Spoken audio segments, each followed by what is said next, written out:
merci beaucoup la régie jërëjëf mbokku téléspectateurs yi internautes yi ñuy am mbégte ak kontaante di leen retrouver ci seen émission Petit Matin sur la TMS TV nag di jiital nuyoo bi le PDG de la TMS TV le khalife général de la médecine traditionnelle El Hadj Thierno Moulay Sow ma fas yéene nag thème bii may waxtaanee ànd ceeg sama naataangoo yi nekk ci biir kër gi ndax defe naa ne la may dem di ko uti ci biti mu ngi ci ñoom moo tax tey vraiment j'ai préféré en tout cas utiliser l'expérience locale en l'occurrence suma consoeur sama jarbaat la sax mais xam nga dans le jargon on dit consoeur muy Anta Wade Anta nga nuyu ak téléspectateurs yi ñu lay seetaan sur la TMS TV ci Petit Matin.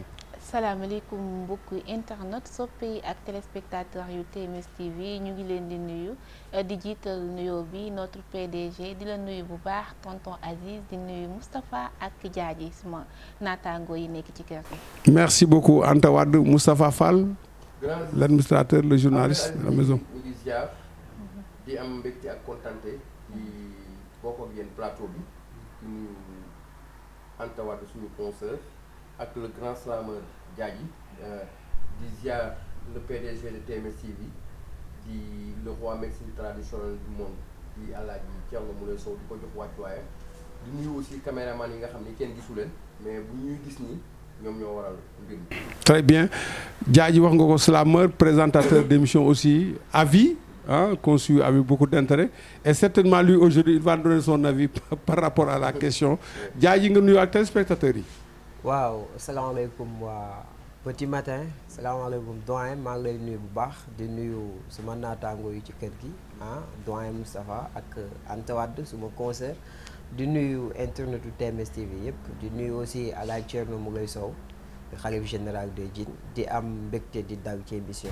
merci beaucoup tey nous allons parler d'un thème d'actualité c'est vrai comme on l'avait fait à l'approche du mois béni de Ramadan waajal maanaam weeru koor bi nag waajal tabaski la tabaski di fête musulmane di fête bu rëy a rëy nga xam ne ni vraiment dañ koy tuddee la fête du mouton mu am nag yu bari yu mu àndal maanaam ci ay préparatifs tey ci loolu la ñuy waxtaanee mais d'abord Anta Wade ci yéen lay commencer yéen xale yu jigéen yi yéen tabaski bu jotee dafa mel da ngeen koy yenu te yéen doo leen jënd xar te defe naa xar bu ñuy wax tabaski bañ naa ko ne léegi la fête du mouton yéen ñi ngeen xam ne ay jigéen ngeen jëndu leen xar ñeen ñexi mais nan ngeen di waajale tabaski bi tabaski nag bu jógee dafa nekk at moo weer boo xamante ni buñ ci duggee rek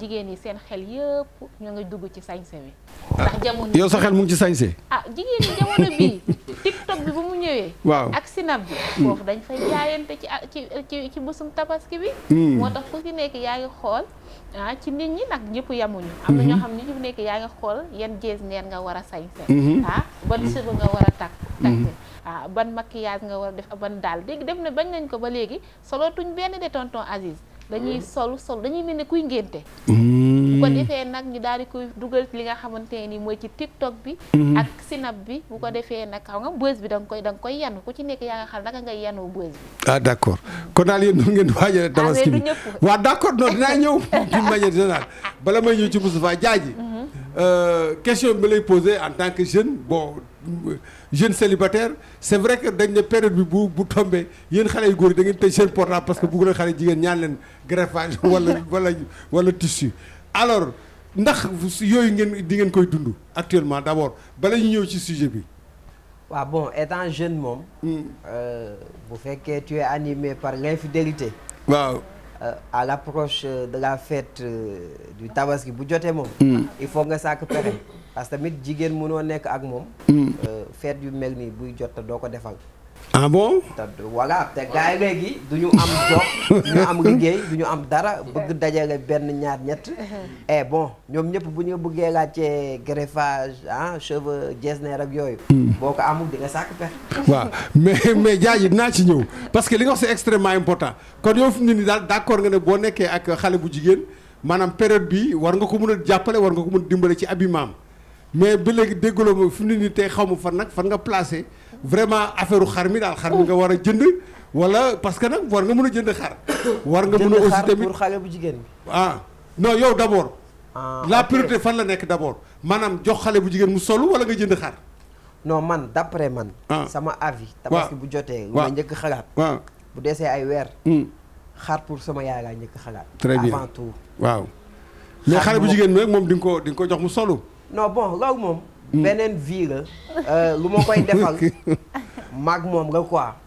mais man su ma nekkee ak jigéen. ñaan naa yàlla ñu bâtir benn relation bu sincère. te jigéen ku nekk ak moom di nga ko defal. et bu feet di ñëwee. boo ko amee. bu nga bëggee nga bëgg ko defal ko du dara. kon nag copine Diadji yaa ngi may dégg booy ma ko préparé xam ne Diadji na la solo dinaa teg jusqu'au pied. Moustapha waaw mu nga Moustapha alors en tant que père de famille tey nga war a waajal tabaski tey nan ngeen koy préparé. waaw jërëjëf Abdoul Aziz laaj nga laaj bu am solo mais indi nga thème bu am solo ndeysaan période bii nag fii réew mi toll bu jotee borom kër yëpp dañuy nekk ci pression.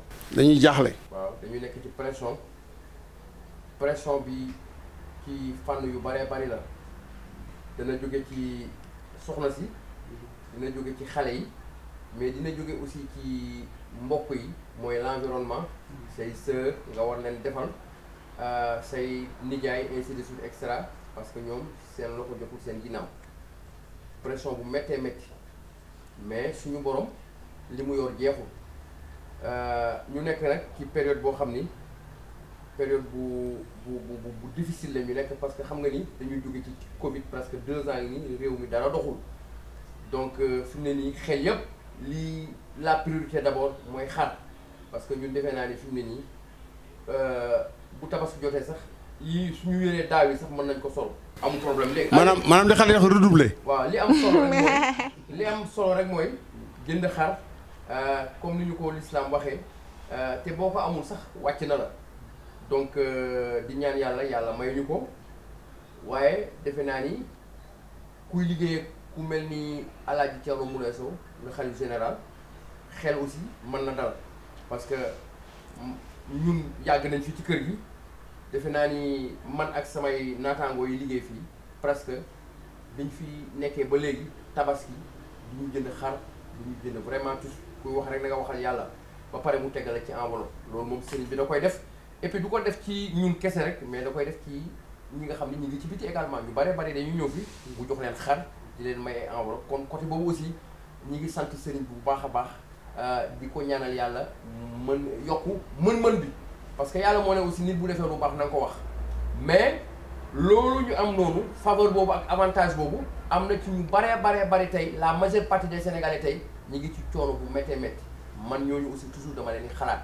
vraiment sama mbokk yi nekk Kaolack yi nekk Diourbel ainsi de suite extra ñi ngi ci ay situation yoo xam ne tey xam naa ni ñi ngi yaakaar ci man ñu nekk ci jamono joo xam ne nag aussi Olof Ndiaye nee na def loo mën wax loo mën Abdou Aziz Diagne soo tëddee na la wal. d'accord waaw parce que buy metti après du jabar du xarit du mbokk du dëkkandoo du kenn donc daal période bii li ma ci mën a wax mooy nit ñi nañ ci def ndànk boo ci deful ndànk sa bakkan sax mën na cee rot parce que di nga bëgg a def loo xam ni situation da lay pousser nga dem agresser ci mbedd mi fekk yow ne koo agresseur situation dana la pousser nga toog ba xaaju guddi tëb kër jàmbur pour sàcc fekk yow nekkuloo un voleur mais concours de circonstances moo la obligé ci loolu ñu dóor la ci balu fetal nga daal di faatu donc nit ñi nañu delloo seen xel ci yàlla xam ni adduna bi jeexul te xam ni tabaski benn fan la dafay jàll Abdou Aziz. waaw am na ci loo junj loolu defe naa ne question la boo xam dinañ ci ñëw mooy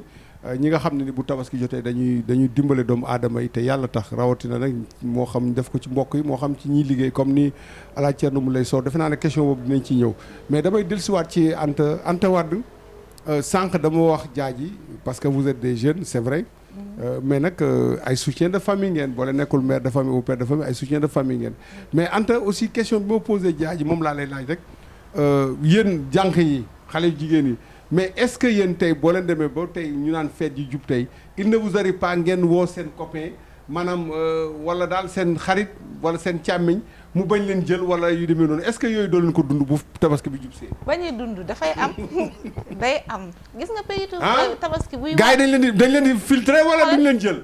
gis nga xale góor yi tonton Aziz bu ñu la bëggee tabaski bi di waaj a ñëw duñ la ko wax duñ la ko wax lu tax duñ la ko wax ndax buñ la ko waxee tabaski bi ñëwee di nga am loo leen defal dañuy bàyyi ba tabaski bi passé yaa ngi dégg ñu soog maanaam bu ñuy takk ngor dañuy bàyyi ba tabaski bi passé wala boo leen ngor ñu gelé relation yi ba nga ñu xoolal ñu déclaré la sa soog a wax mais Anta ba da nga mës a dund loolu dund ma ko mais Anta yow mi da nga ko dund dégg xoolal xale góor yi Anta da nga ko dund xale góor yi tabaski buy waaji jot événement yi yaa ngi dégg dañuy fay seen téléphone yi yaa ngi dégg wala ñu ne dañoo voyage fi ñu nekk mënuñu def dara léegi bu tabaski bi ñëwee ci jour bi ñu gis na nga statut ñaan la envoyé ma photo yow yónnee woo nga joxe woo naan boobaa xanaa la ñuy soog a ñibbi si dañu la lijjanti ba tabaski bi passé ñoom jaaj dañu la lijjanti dañuy bàyyi ba tabaski bi passé ñu soog a bëgg a ñëw di wax ak yow.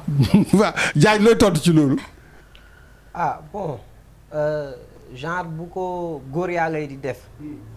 parce que ñenn ñi dañuy am fula. waaw ñenn ñi am fula ñu góor ñi. parce que munoo nekk ak man ne danga maa bëgg nekk ak 6 copains. maanaam mbaraan. voilà di mbaraan. waaw mu ngoog mooy tur bi ma bokk ci say mbaraan. tabaski jot nga def ma sa choix pour ma teral la. waaw man tabaski bu jotee déjà. naa lijjanti suma yaay. xaram. soble mag yooyu consort. li muy solo bu ma ko amee ak man li may sol pour parce que tabaski jaamu yàlla la. dëgg la. buñ ci paree nag bu ma la bëggee nga bëgg ma te yàlla rek tax parce que nit la rek xam nañu ñun duñu ngaaka bu ma ko amee dinaa la defal boo ma ko ñaanu boo ma ko ñaanee su ma ko amee te yàlla rek tax jaaji bu ngeen xamee ne da ngeen dañ lay mbaraan su ma ko amul mu xam ne aw ma ko jaaji bu nga xamee ne dañ lay mbaraan loo si nekkee ba tabaski di la fi fekk dafa ruslu sax jigéen nga toog di yëkkati mbuum mbaraan mais attends di dama lay wax yow yaa fi njëkk a wax baraan yaa ne soo xamee yaa fi njëkk a wax baraan yaa ne xam nga yéen waaw mais jaaji ku am fula jaaji damay relancer c'est-à-dire que ñoom aussi dañoo xaw a sikk ñu baal ma ci ñenn dañoo sikk dañuy am Pathé am Jean am Paul am Birahim am ñëpp donc fenn fu nekk dañ fa bëgg a jëndee benn 10 000 francs wala benn 15 000 francs donc loolu moo tax tamit gars yi bu ñu ko xamee ñoom tamit dañuy xaw a tëy boo amee fula tamit da ngay riposter ci seen piège jeex na tàkk waaw noonu la rek c'est tout mais am na góor ñoo xamante ne ni événement bu jotee seen gel yi ñoom la ñuy wax de du ngeen doo ma jàppale foofu waaye si séeréer am na góor ñuy wax loolu góor ñu ñàkk ko ñoo xamante ne amuñu benn jom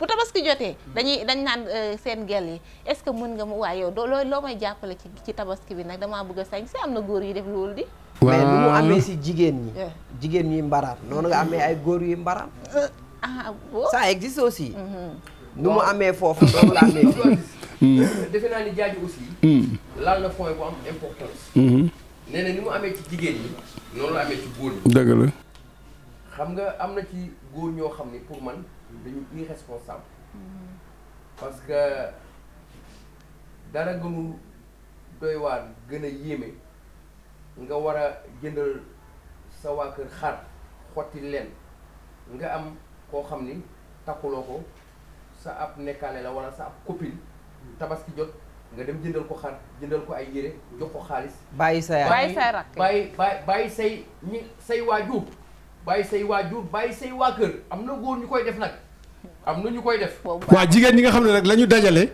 ci ma Samba ak ma Pathé au lieu que ñu jéem ko jëndee xar jox seen papa wala seen waajur mais ñoom dañ koy fas yéene jënd yére parce que am na ñoo xam la ñuy sol ca kaw ba suuf moo ëpp njëgu xar waaw parce que foofu xam nga jigéen ñi gis nga ni seen ween yi sëggee la majeure partie c'est pas tout le monde mais li ci ëpp noonu la seen xel yi sëggee dañoo muus de non papa bu responsable Moustapha xam nga jigéen ñi boo xoolee du ñu def cette prise de conscience là xam nga ñoom wax nga wax bu am solo sànq tabaski bi li pression di am yëpp pour man ñoom amuñu pression de parce que ñoom xalaatuñu pombiteer xalaatuñu xar xam nga li leen intéressé sañse mais loolu mooy seen pression rawatina nag ñi nga xam ne ay célibataire lañ instant bi ñi ngi dax seen i ay marteau ak seen i paaka pour fas yéene dóor waaw góor gu ko nangu ñu rendi la tonton Aziz waaw papa dangaa war a responsable sa doom bu gorul yettul mbaraan ba indi xaalis bu bëri jox la pour jënd xar mu ngi li mu tabaski nekk jaamu yàlla nga war cee jaamu foog naa alal boobu war na lew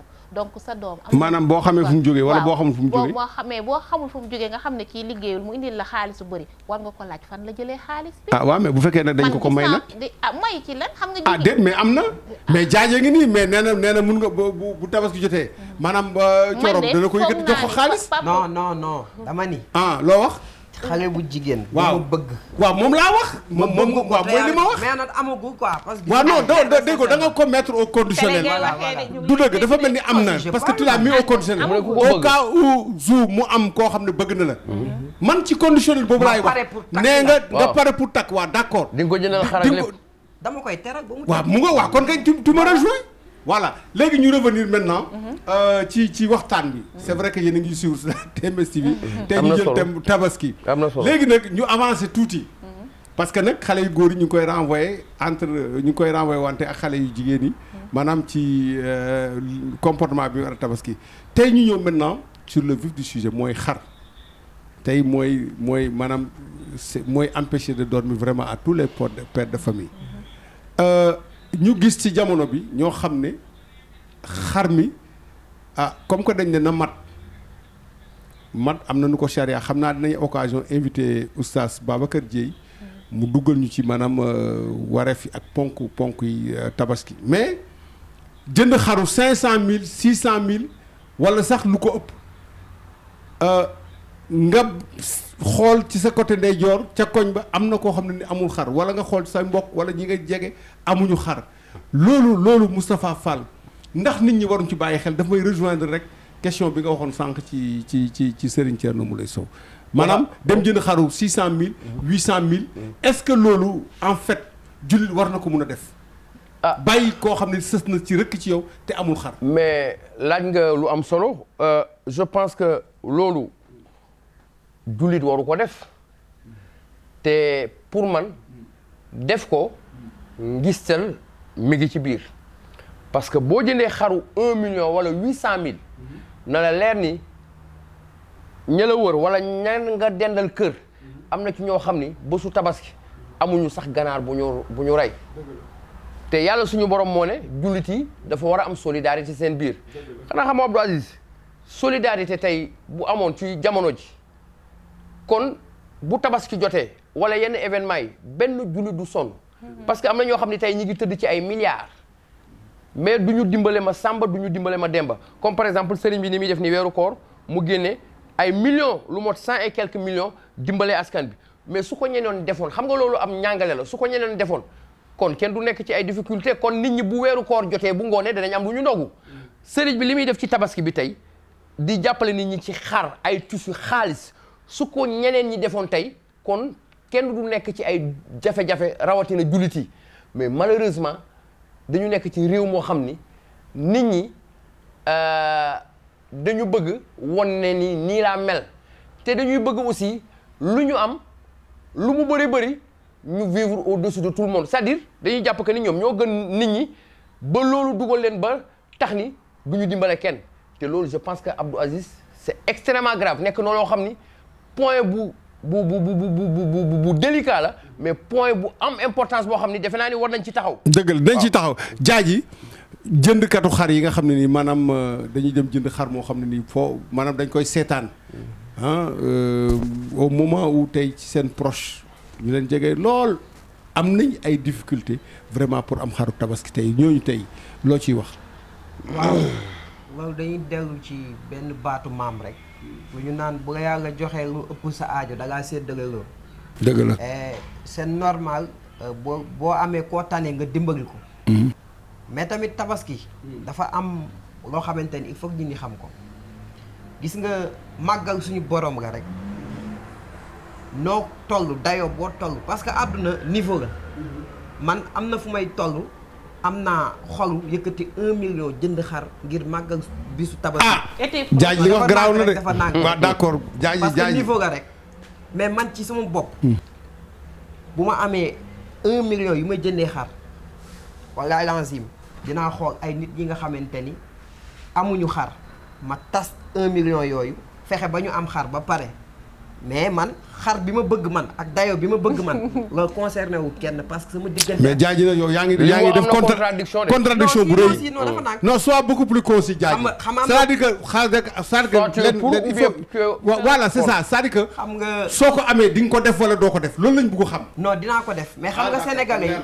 xam nga sénégalais dañu am benn idée. waaw dañuy loqati seen bët ci nit ki lu mu am.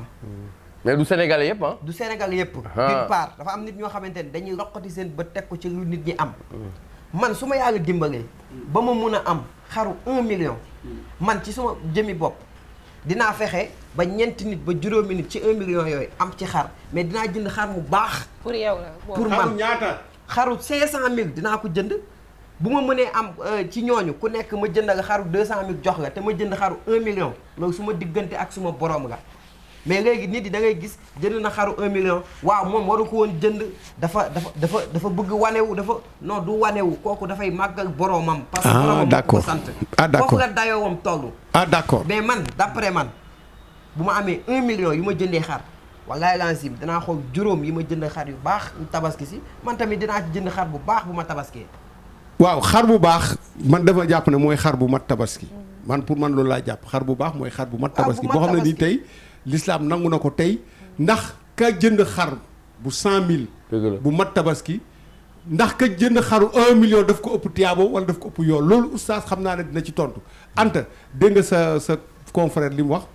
nee na moom bu ko amoon dina ko def parce que maanaam dayoo bi moo toll noonu maanaam gëdd bi mu bëgg a jox tabaski. ndax yow ànd nga ak moom ci. bon man de dama foog ne loolu jaamu yàlla rek taxatul. parce que yàlla dafa fonk li nga xam mooy dëkkandoo yonent bi dafa daan wax ci dëkkandoo bañ am ku ne ko benn saxaaba ne ko est-ce que dëkkandoo dafay doon tellement que dafay bëgg kuy bàyyi xel moroomam. dëgg la mënoo mu comprendre nga jënd xaru 1 million. wala 500000 wala 500000 sa dëkkandoo nekk ca wet ga. ñu daal di koy dajaleel ay tànk ay pooj jox ko ba mu tabaski. man je pense que boo koy lekk sax wala booy taxaw di ko fi sa yaram. war na mën a daw donc li ngay jëlee xaalis boobu noonu. di ko jël pour rek gis nit ñi wala effacer yàlla lim la wax xar bu mat tabaski xar boobu nga xamante ne nii làggul dara dalu ko. xar bi mun nga ko tabaskee am nga possibilité jël xar bu nga tabaski ko ñi nga dëkkal nga daal di koy séddale ay pàcc ñëpp tabaski bu ko defee sa xol dafay féex mu nga daal di nekk ci jàmm. très bien Moustapha tu rebondis waaw maa ngi ñëw. pardon ma ñëw rek pardon ci lu mu wax. ci yow laa jëm après. pardon rek parce que tamit dañuy waxante dëgg. waaw. comme li ma wax parce que Sénégal dafa am ñoo xamante ni te dafa am importance dañuy luqi seen bët teg ko ci lu nit ñi am. luqi seen bët maanaam luqi déet luqi baaxul lu nit ñi am rek la ñuy xool ñoom. mais waaw imaginer doyen dañuy waxante dëgg. yàlla def nga ni noo ma mën a jaamoo noo mën a utee tiyaaba ci man. def ko bu fekkee am nga ko mais bu nga yàlla dimbalee tabaski jot.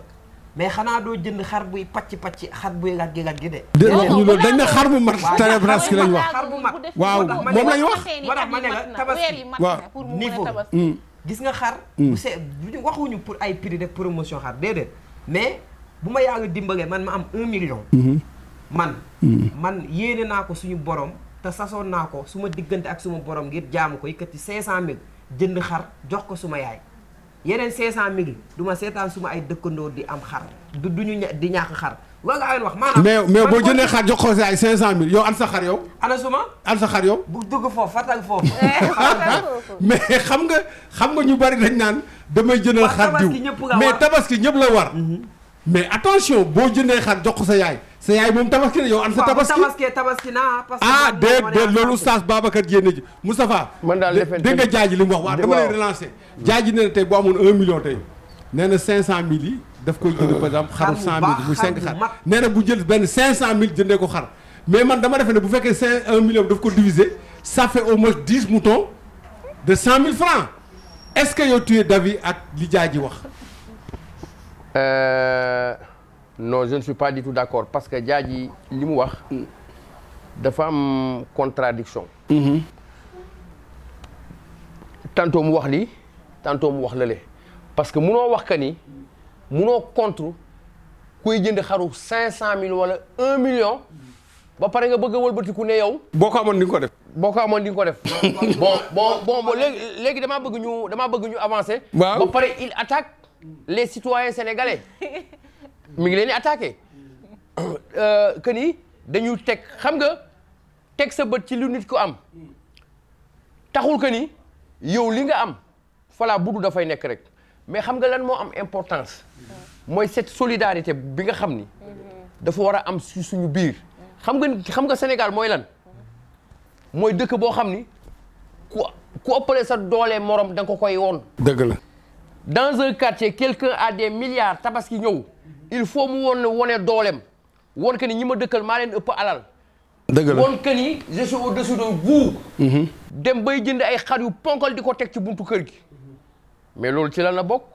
puukare loolu ci puukare la bokk may ko mu daaneel doo ci am yàlla doo ci am yonent bi.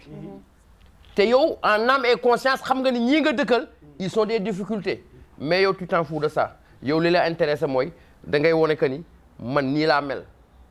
loolu mooy Sénégal jaaji je suis désolé bon c'est vrai que c'est pas tout le monde mais la majeure partie mais c'est comme ça qu'on vit au Sénégal léegi noonu la ñuy dundee mais xoolal bu njëkk maa ngi fàttaliku ñu gën a nekkee xale Abdou Aziz nga xam ni temps boobu lalu pajaas moo amoon. waaw ay waxande moo amoon ci kër.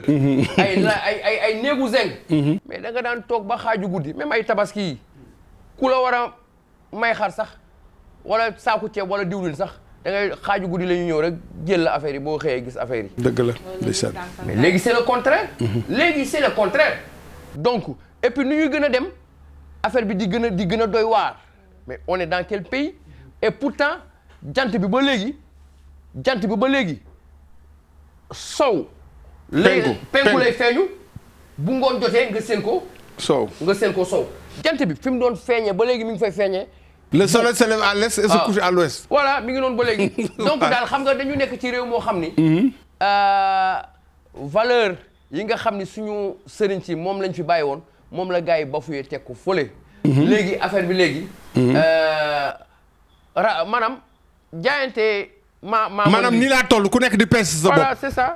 Anta ma revenir ci yéen jigéen ñi yéen xale jigéen ñi xam ne ni li jaaji wax sànq affaire ñi mbaraan laa wax de bu tabaski jotee wala xew moom nga gis ñu commencé allo kii de bañ na ma woo coupé na ma mais yéen tamit war ngeen xoolaat seen toogaay du dëgg maanaam tabaski bu jotee tey nga mun a tey lijjanti mbubu buy jar 100 000 wala la nga sol ba ci kaw mu mat 100 wala 150 000 est-ce que waroo mun a dem lijjanti xar parce que xar lañu wax.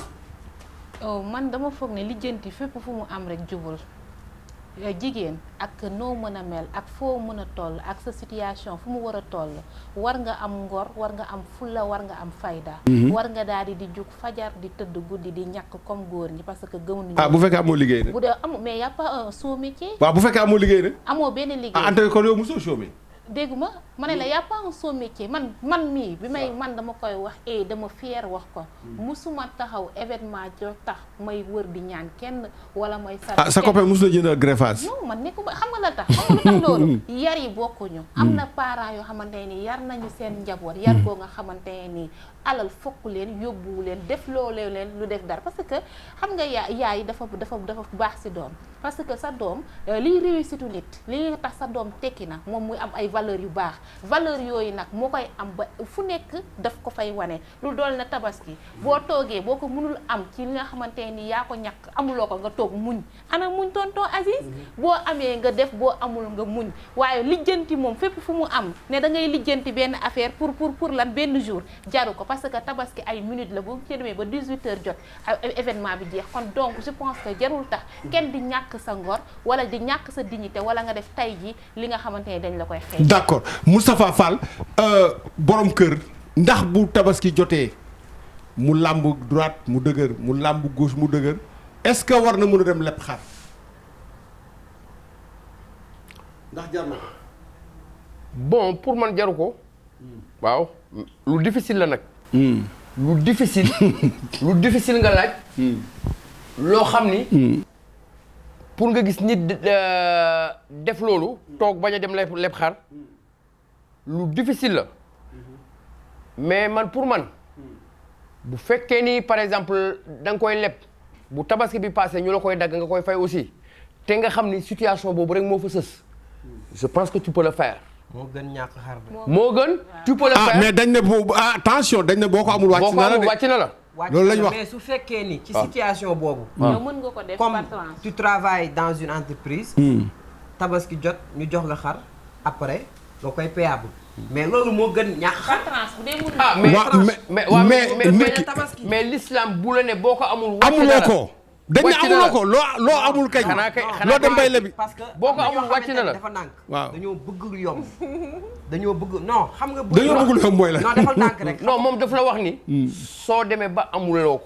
waaw donc ñu bëgg waxuñu bu ñu bëgg loom boo demee ba nga xam ni. amuloo ko nga làmb ndeyjoor mu dëgër. nga làmb càmm mu est-ce que war nga mun a dem lebi xar foofu la loolu laa wax. amuloo ko. waaw mais par exemple. am na pourtant am na ñu bëree bari tey bu tabaski ñëwee gis naa kër yu bëree bari bu tabaski ñëwee waxuma la sax xar mais ganaar sax duñ bu ñu rey duñ ko am. waaw dëgg la mais situation yi bokkul ak ki nga xamante ni ndeysaan mu ngi am njabootam tabaski di jot mu dugg fu ne wër ba sonn amul xalaatul fenn mu ni man su ma lebee sax mënu ma kaa fay kooku moom tabaski peut-être man duma oustaz xam naa oustaz dina ko. waaw oustaz da toll ci question mais nee nañu tabaski moom boo lijjantee boo ko defee boo duggee fépp amoo benn solution pour am xar. nga muñ wàcce na la nga muñ. est-ce que yaa ngi dégg. mais ki nga xamante ni il travaille dans une entreprise tabaski jot. waa léegi même s'il ne travaille pas par exemple. non même s'il ne travaille wala muy taaba rek. voilà moom laa lay wax sànq exemple bu ma la jox bu fekkee dugg na fépp liggéeyu deful fépp dem na fépp amul kooku tabaski wàcc na ko mais ki nga parce que. mais ki nga am ñoo bëgg lu yomb. dañuy mais mun nga liggéey te aussi amuloo loo mun a dajale pour jënd xar parce que ndekki ay reer mu ngi la dab.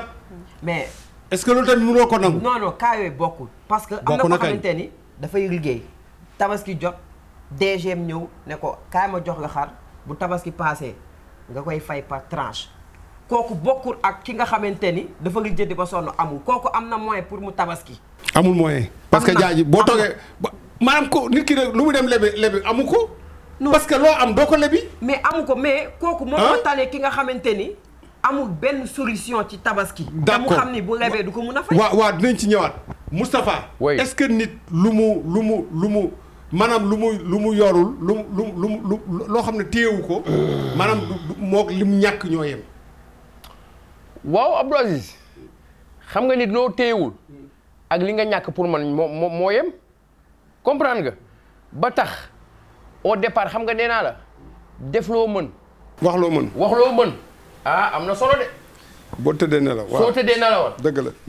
gis nga am na loo xam ne ci jamono ji jaru ko Abdou Aziz jaru ko gis nga tabaski benn fan la wala ay heure la day romb xam nga li am solo nga fexe yàlla defal la sutura après tabaski nga am loo xam ni di nga ko gérer sa njaboot muy wàllum dund bi mais affaire u tabaski boo xoolee sax am na yenn réew yoo xam ni comme Guinée gii boo fa demee tey ngénte mais amul ngénte tudd bi dañuy rey xar bi saraxe yàpp bi ñëpp dem seen yoon. waaw loolu moom dañ ci laan ay Alseyni mu wax ñu. voilà le secret particulier que nous saluons au passage.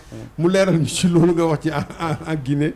alors je reviens maintenant à Anta bon c'est vrai que le caméraman Fall nous fait signe que le temps qui nous est imparti tuuti moo ci des mais bu ñuy ñëwaatee ci tabaski rek maanaam affaire xar mi est-ce que tabaski jar na vraiment yéen en tant que jigéen.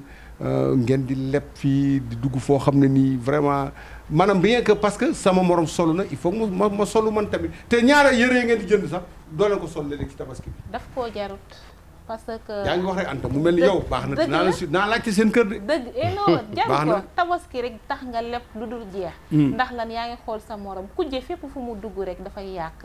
parce que ki nga xamante ne mais ku ci genre concurrence la pour def lu baax. mais attends bi am na daa doora ci lu baax. te concurrence sur le plan positif. waaw bu fekkee da nga nit bu ngi def lu baax ma roy ko pour lu baax. mais kii am na surtout yàlla may na ko parce que yàlla dafa bind te yemalewul juróomi baaraam yi ni ñu sutantee noonu la wërsëg bi sutantee kii ngay astu yàlla may na ko wërsëg tabaski bu jotee am na ci lu mu jàpp ba loo xam dina mën a def ba mu baax solo am na ko waaye man mi nga xamante ni yàlla mayuma ko yàlla nag mooy séddee te séddu ma je pense que darul may dem di wër di leb jarul may di dem di ñaan damay toog muñ muñ loo ko. Anta li ngay wax nii naa laaj seen waa kër de baax na yàlla bu la mayee benn valeur boo xamante ni mooy muñ je pense que ni may na la richesse may na la réussite ndax dara du fees sa bët dara fokk du la gaaw a yóbbu quelque soit situation bi nga xamante ni am nga di nga ko mën a gérer après tu passes à autre chose. Voilà, on va terminer maintenant par le social. Diadji nit ñi nga xam ne yàlla mën na leen gan vraiment am nañ yàlla jonk na leen wërsëg tey maanaam tey lan lañ war a def à l'endroit vraiment de leurs proches tey.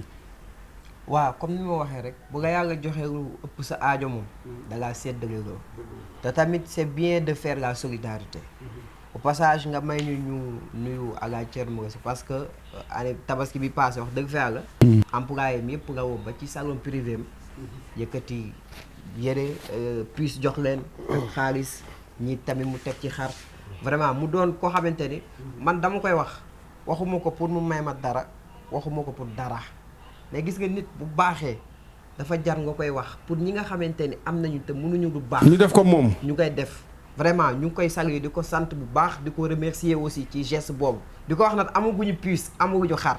voilà yow fii du dóoru kaay mais dañuy wax fii du dóoru kaay mais kii kan koy waxal xam na ma ne déglu ma Diadji moo waa attends déglu Diadji moom ba mu koy def di ko def boobu yow ñëwaguloo kenn wax ko te tàgguwul kenn du dëgg te tàgguwul kenn comprendre nga kon nag lii dafa mel dóor ka ngay dóor déjà moom ñàkku na ba pare dama koy wax souvent waaw gis nga bu nit di wax Sénégal léegi dañ naan dafay woyaan dafay non léegi Ala Thierno Moule Sow suñu kilifa la waaw war nañu am soxla dem wax ko waaw est-ce que yaa ngi dégg mu fajal ñu ko waaw loolu la sekk ak ñun waaw mais ki nga xam ne nag xam na sa soxla te daf koy faj te doo ko wax nag ki nga xamante ni xam na soxla mu ngi koy faj te waxuloo ko te waxuloo ko waaw kooku ngëneel la tamit jeex na kon moom la ngëneel Moustapha waaw nga may ma aussi ma terminer d'accord parce que tamit dañoo nekk ci société bu metti waaw kon bu nga yàlla joxe loo xamante ni mën nga ko bokk ak nit ñi nga la waay rek comme jamono ji mu toll nii metti na des fois da ngay gis nit muy tambaambaalu si mbir nga xam ne kii am na benn aajo boo xamante ni amagu ko mu ngi ci yeneen univers donc bu nga yàlla mayee wax dëgg fa yàlla borom barke yi yéen bonne volonté yi génne seen alal bokk ko ak jaamu yàlla yi parce que tamit ngëneel la rek tiyaaba la rek di nuyu aussi benn association ndimbal jaboot la tudd man maa ne seen secrétaire général ay jigéen lañu ndimbal jaboot ay jigéen lañu ay jigéen yow la wut ci association jigéen bay nekk seen secrétaire général non doyen dafa nànk parce que man yàlla daf ma dimbali ma nekk ci dans le milieu communicatif waaw ñuy doon sama yaay yu baax gox bi ñu nekk bu baax rek lañ fay def waaw sa question bi moo tax ma fàttali ko pour dire gis nga dañoo toog si jamono joo xamante ni lu waay am rek na ko génne bokk ko ak société bi voilà yaay de jaaxal na ma jigéen góor la de mais nee na moom mu ci biir jigéen non mais nekk seen secrétaire général foofu nekkul ay ndimbal jaboot yow da ngay jaboot voilà man suma ay yaay a ngi fa suma ay papa a ngi fa suma ay mag a ngi fa suma ay rakk a ngi fa ñëpp a ngi fa mais ci lan ngeen di yëngu yéen ci lan ngeen di yëngu voilà ñoom ndimbal jaboot lañu waaw dañuy dajale ay nit ñoom ñuy def chaque jour 50 francs fukki dërëm le mois muy 1500 waaw léegi ñoom saa yu ñu ko defee ba 4 mois dañuy sonde xool lan mooy ay nécessité alimentaire ñu jënd ko touché leen ko après jox ko ñan ñu jox ko ñu ne ci ndimbal jaboot bi parce que ndimbal jaboot la après ñoom tamit bu ñuy fay duñ ci teg intérêt duñ ci teg dara maanaam dañ leen di yombal d'accord waaw mais après di nga fay loolu publicité parce que jàllale nañ ne ndimbalu jaboot te bokkul Moustapha looy terminer le mot de la fin waaw le mot de la fin damay vraiment rafetlu émission bi surtout thème bi nga indi donc di ñaax suñu mbokku jullit yi que ñuy gën a def lu baax parce que def lu baax moom amul pay donc ñuy jël exemple toujours ci Alaaji Thierno Moule Sow nga xam ni li muy def yëpp royuwaay la muy ci tabaski muy ci Laylatul Qadr muy ci weeru koor donc boo xoolee ci Alaaji Thierno Moule Sow rek defe naa ni loolu moom ab njàngale la fa la mbir mi yemee donc di profiter aussi di ko ziar bu baax a baax loolu daal laa waxoon laa amoon lu may wax. très bien Anta Wade le mot de la fin. di ñaaxaat rek ñi nga xamante ni tey yàlla dénk na leen parce que yàlla mayewul dara dafa able boo xoolee Sénégal ñi fi ëppoon alal tey ji dem nañu wuy ji seen borom ak loo am ci àdduna bi booy dem 7 percale moo lay topp donc lépp li nga xamante léegi sëriñ la de lépp li nga xamante ni oustaz la de lépp li nga xamante ni yàlla dénk na la ko nga baaxee ko del muuru nag nga comme que léegi oustaz nga lépp li nga xamante ni yàlla may na la ko yàlla dénk na la ko nga bokk ko ak say nawle bokk ko ak ñëpp ndax dafa neex parent bu nga xamante ni tey yaakaarutoon xar yaakaarutoon pisi nga ñëw fekk ko dimbali ay doomam ak mu ngi lekk ba suur am yére bu ñu sol mbégte bi nga xamante ni ñooñu ñoo ngi koy am rek buñ la ñaanalee dina la mën a sauver ba abadan daayima. Anta Wade nag léegi dafa mel ni nag moom vraiment oustaz bu jigéen la xam nga apprenti oustaz la oustaz Babacar Dieng am nga fi apprenti caméraman gis nga ni muuroon ni ci kaw nag boo wàccee suuf moom vraiment disquette la moom sol disquette la xaw ma da ngeen koy suturaal xaw ma da ngeen di woon lim sel si suuf en tout cas ça a été un plaisir vraiment de partager ce plateau ce merveilleux plateau avec vous avec ce thème d'actualité muy la tabaski la fête du mouton c'est vrai mais il y a autre chose beaucoup plus important wax ngeen ko mooy ñu sàkku ci yàlla sàkku ci yonent bi ak ni nga xam ne ni noonu la ko maanaam suñu borom bi ni mu ñu ko dictilee parce que defe naa ne priorité mooy am xar waaye nag yàlla daf na teguma kenn lu mënul même xar bu fekkee ne amuloo ko wàcc na la seet aussi tamit nga am yàlla jox la wërsëg nga dimbale ay doomu aadama moo xam d'abord ci say mbokk moo xam ñi ngay liggéey moo xam waa ca koñ ba loolu tamit defe naa ne taamu nañ ko ci vraiment tabaski ñu moytu aussi tamit les dépenses de prestige maanaam di def dépense bu puukare parce que jënd xar au moins 80 000 francs te xar ma mu mat tabaski defe naa ne tey jënd xaru 1 million wala 500 000 ëpp ko tiyaabo te loolu defe naa oustaz Babacar Dieye bu toogee fii dinañ ci indil ay leeral kenn ku ci nekk nag na nga def loo mën comme ni ko Moustapha Ba waxee parce que tabaski benn bés la waaye ñu tabaski ba pare ëllëg nga xëy amuloo na ndékkee wala am ordonnance boo xam ne yaa ngi ko war a jëndal sa jabar wala sa doom amuloo ko defe naa loolu kenn ku nekk war nga ko mën a sóoraale kon nag yàlla moo ñu ko sant mais ci kaw ñu def ko nam ko santaanee ñu def ko tamit ci nañ ko mënee ak nañ ñu ko digalee defe naa ne li Moustapha wax ne tey le soleil se lèvera toujours à l'est mais va se coucher à l'ouest voilà le thème ko bu ñu leen proposé woon tey di nuyu encore le marabout El Hadj Thierno Moulay Sow ak ñeneen ñi mel ni moom vraiment nga xam ne nii ñu ngi xam tabaski di ko jox gëddëm di leen jox rendez-vous dig daje ci beneen plateau sur la TMS TV.